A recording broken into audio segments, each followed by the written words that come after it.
Thousands of protesting farmers in India have put their march to Delhi on hold for 2 days. The decision was prompted by the death of a 22-year-old protester on the Punjab-Haryana-Karnauly border.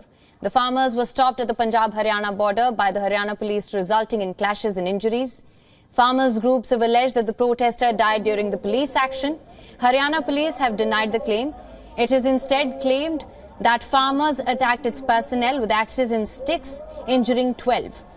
The farmers, meanwhile, have suspended their protest march, although the sit-in protest will continue. A doctor at a Patiala hospital where Shubkaran Singh was taken said he had sustained a bullet wound. A post-mortem is awaited. The Haryana police had fired tear gas shells at the advancing farmers to thwart their attempts to breach the barricades at the border.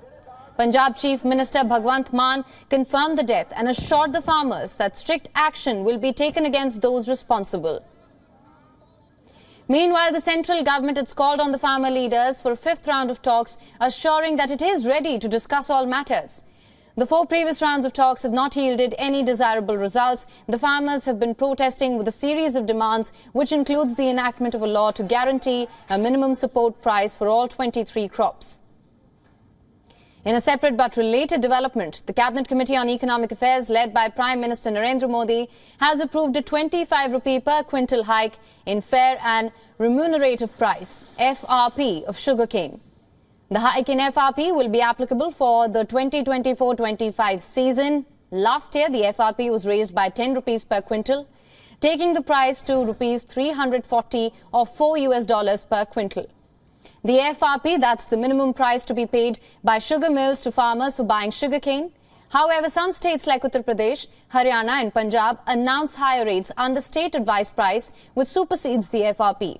Government says the hike will benefit more than 5 crore people dependent on sugarcane farming.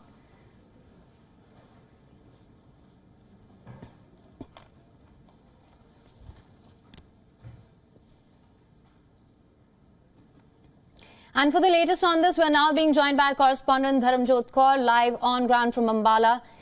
Thank you so much for joining us, Dharamjot. Now, of course, to begin with, what is the mood like on ground? Things have gotten tense over the past few days, of course. What can you tell us, of course, as the death of the one farmer was reported on the Punjab-Haryana border as well?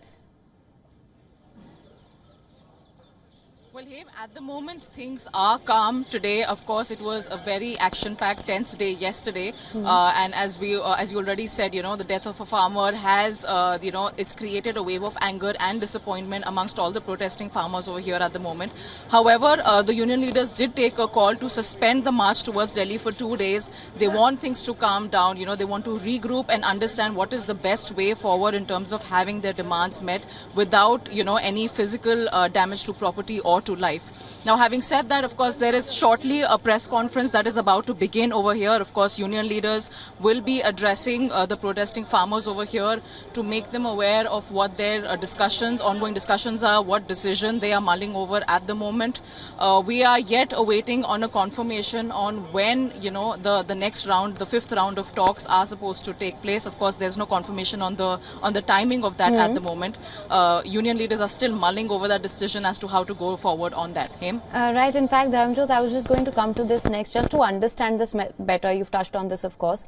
We're seeing a more deliberate approach to this. The march is on pause, as you mentioned as well. What can we expect the next course of action to be by the farmers?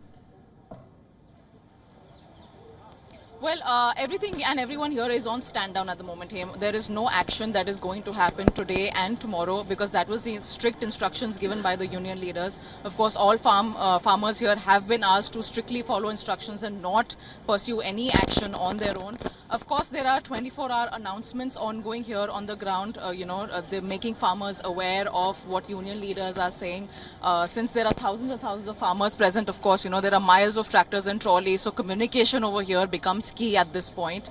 So everyone has been told to be on stand down and everyone is standing down. No incident of tear gas has also happened today as of now. So things are relatively calm and hopefully they will remain calm for the next 2 days. All right. Well, Dharamjot, thank you so much for getting us all the ground reports on this. We'll, of course, continue to track all the developments with you there. For latest news, download the WION app and subscribe to our YouTube channel.